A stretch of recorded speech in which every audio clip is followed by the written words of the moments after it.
veut nous dire. Alors notez ces 3 vérités par rapport à ce texte. Premièrement, nous devons savoir, mes amis, que le Seigneur agit dans nos vies par la vertu de sa grâce et non en fonction de nos mérites. Ce n'est pas à cause de ce que tu fais que Dieu t'agrée. Arrête de vouloir t'approcher de Dieu en présentant ce que tu fais.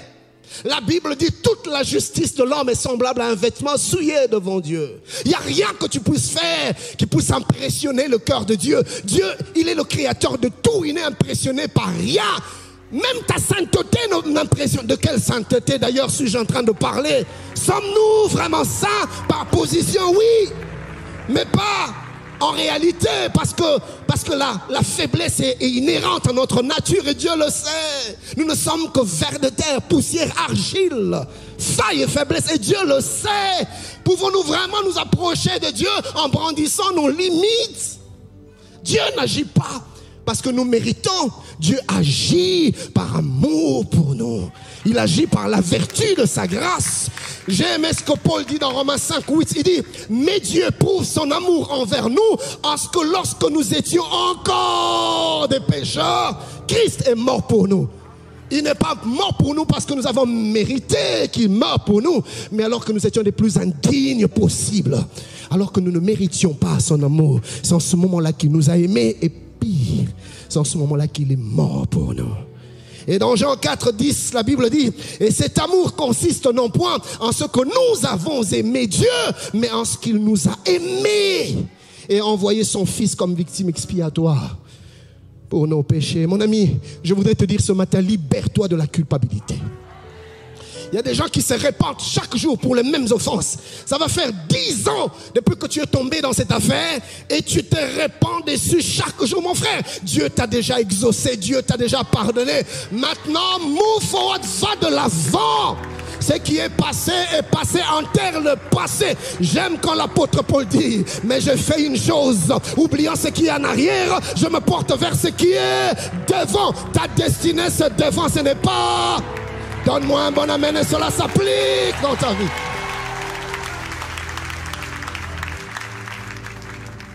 Deuxième chose, c'est que Dieu ne se focalise pas d'abord, écoutez ça, sur ce que nous sommes capables de faire pour lui, mais plutôt sur ce qu'il est capable de faire en nous et par nous.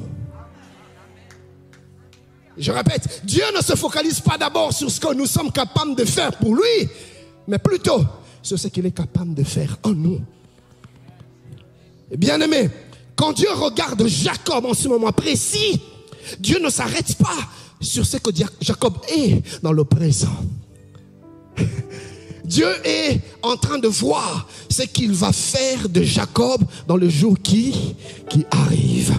Jacob est un projet entre les mains de Dieu. Quand Dieu le regarde, Dieu ne voit pas le Jacob faible. Dieu voit Israël enfoui en Jacob. J'aimerais dire à quelqu'un ce matin, Dieu porte sur toi un regard prophétique. Oui, Dieu porte sur toi un regard prophétique. Voilà pourquoi il pouvait regarder un homme comme Gédéon et lui dire vaillant, alors qu'il n'était qu'un homme faible.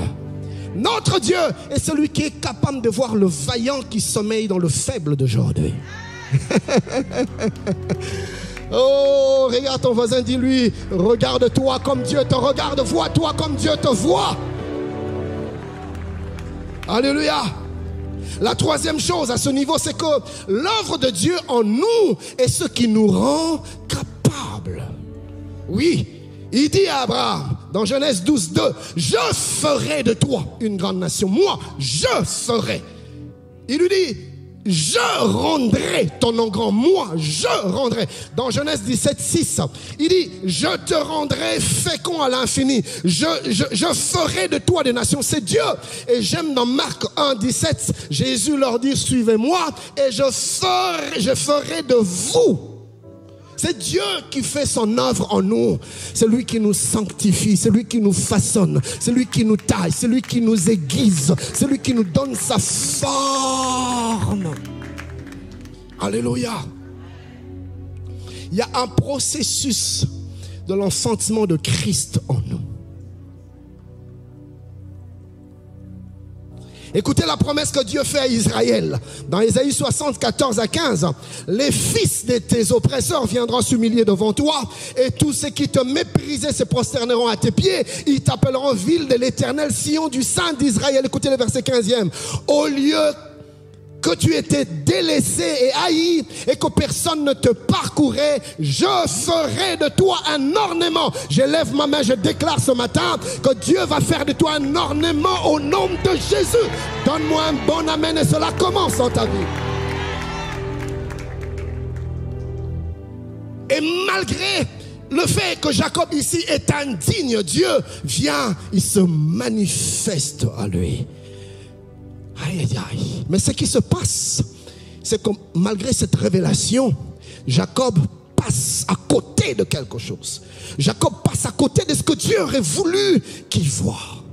Parce que quand il se réveille, écoutez ce qui se passe. Jacob commence par dire, certainement l'Éternel est en ce lieu, et moi, je ne le savais pas.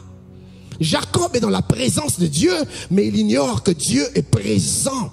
Jacob est dans la maison de Dieu, parce qu'il dit c'est ici la maison de Dieu, mais il ne sait pas que Dieu est là. Mon ami, comment est-ce que tu viens dimanche après dimanche en ce lieu? Car plusieurs viennent dans la présence de Dieu, mais ne sont pas conscients que Dieu est là. Jésus dit, la Bible dit, celui qui reçoit le prophète en qualité de prophète recevra la bénédiction des prophètes. Donc, ce qui détermine la bénédiction, ce n'est pas celui qui donne, mais c'est l'attitude de la personne qui s'approche pour recevoir. J'ai envie de te dire, comment tu es venu ce matin dans la présence de Dieu? Est-ce que tu t'attends à quelque chose? Mon ami, Dieu ne s'impose pas. Écoutez, dans le livre d'Apocalypse, il dit, je suis à la porte et je frappe. Il ne parle pas aux païens ici, il parle aux chrétiens. Cela veut dire qu'à un moment donné, l'enfant de Dieu peut mettre Christ en dehors de sa vie. Et Christ se retrouve en train de frapper à la porte de sa propre maison. Ça ne dépend pas de Christ, ça dépend de toi. Comment est-ce que tu t'approches de Dieu? Jacob dit, Dieu était ici et moi, je ne le savais pas. Il y a des gens qui prient sans pour autant savoir que Dieu entend, mais ils prient quand même. Dieu était ici, mais moi, je ne le savais pas. Il est dans la présence de Dieu sans se rendre compte. Et beaucoup de chrétiens marchent avec le Seigneur sans le connaître véritablement. Et pourtant, ils sont nés de nouveau. Mais ils ne se donnent pas la peine d'entretenir leur communion avec Dieu. Écoutez, il s'agit d'une relation. Et une relation ne se développe pas de soi. Une relation s'entretient. Et tu vas voir comme ça des enfants de Dieu, plusieurs années déjà, depuis qu'ils ont rencontré le Seigneur, mais ils sont restés au même niveau. Ils n'ont pas vraiment évolué. Dieu n'est pas encore devenu un intime. Dieu reste un être lointain, le Créateur, et c'est tout. Ils vivent avec Dieu sans vraiment le connaître. Et ce qui est pire, c'est qu'il y en a même qui servent le Seigneur sans pour autant connaître Dieu. Regardez ce qui se passe avec Samuel. La Bible dit dans 1 Samuel, le chapitre 3e, si vous lisez le 3e et le 7e verset, vous allez voir cela. La Bible dit que Samuel dormait dans le temple de Dieu, dans la maison de Dieu. Et il se couchait à côté de l'arche de l'alliance. Il se couchait là, jour, nuit après nuit. Lui, il dormait là dans la présence de Dieu. Mais au verset 7e, la Bible dit que Samuel ne connaissait pas Dieu. Et pourtant, il servait Dieu. Et pourtant, il dormait dans le temple. À côté de l'arche, jour après jour, il était là. Nuit après nuit, il était là. Samuel servait Dieu dans le temple. Un homme a dit, Samuel connaissait tout sur le Dieu de la maison, mais il ne connaissait rien. Il connaissait tout plutôt sur la maison de Dieu, mais il ne connaissait rien sur le Dieu de la maison. Il avait une relation avec la maison du Créateur, mais pas avec le Créateur lui-même. Mais il servait Dieu, il servait Dieu, il servait dans la maison de Dieu. Mon ami, je refuse de prêcher un Dieu que je ne connais pas. Je refuse de chanter pour un Dieu que je ne connais pas. Je refuse de servir un Dieu que je ne connais pas. Je veux connaître Dieu. Et chaque jour qui passe, je prie afin d'aller un peu plus dans la connaissance de Dieu. Je veux me rapprocher un peu plus de Dieu. Je veux découvrir Dieu. Écoutez, frère, notre Dieu est un Dieu aux multiples facettes. Le El Shaddai peut se révéler à El Olam. El Olam peut se révéler à Adonai. Adonai peut se révéler à Jibor. Jibor va dire Namonosita.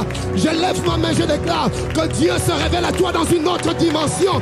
Que tu le connaisses dans une autre dimension. Au nom de... J'ai proclamé, je déclare, tu ne quitteras pas ces lieux tels que tu es venu. Reçois une autre dimension de... J'ai dit, reçois une autre dimension de la révélation de... Donne-moi un bon amen. J'ai dit, donne-moi un bon amen. Et cela s'applique dans ta vie. Aide-moi à acclamer le Seigneur.